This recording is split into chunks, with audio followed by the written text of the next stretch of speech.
સુરતમાં સગીરના મોતથી આક્રોશ પરિવારના લોકો 15 વર્ષીય સગીરનો મૃતદેહ લઈ પોલીસ કમિશનર ઓફિસ પહોંચ્યા। સિંગણપુર પોલીસે અકસ્માતે મોતનો ગુનો કર્યો હોવા છતાં મૃતદેહ લઈને પહોંચ્યા પોલીસ કર્મચારીઓ દોડતા થઈ ગયા। પોલીસે ફરિયાદ લીધી છે અને તપાસ કરે છે, પણ ન્યાય માટે મૃતદેહ લઈને પહોંચ્યા હોવાનું સમાજના આગેવાનોએ પોલીસને જાણકારી આપી। પોલીસે પૂછતા બિલ્ડર દ્વારા ધમકી આપવાની વાત કરતા પોલીસે ફરી ધમકીની ફરિયાદ લેવા માટેની કામગીરી શરૂ કરી છે।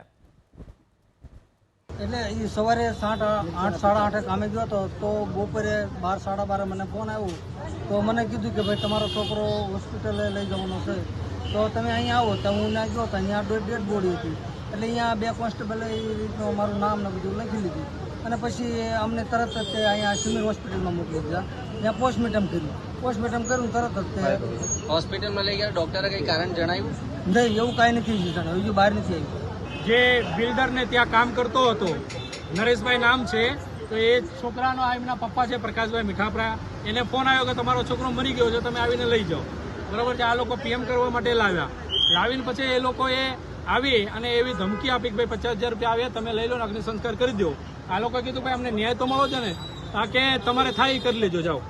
એટલે આદરણીય સીપી સાહેબને, ગૃહમંત્રીશ્રીને એટલી જ વિનંતી છે કે વારંવાર જે દેવીપૂજક વાઘરી સમાજ ઉપર અત્યાચાર થાય છે, અત્યાચાર બંધ થાય અને આ લોકો ઉપર, દોષિતો પર કાયદેસર કાર્યવાહી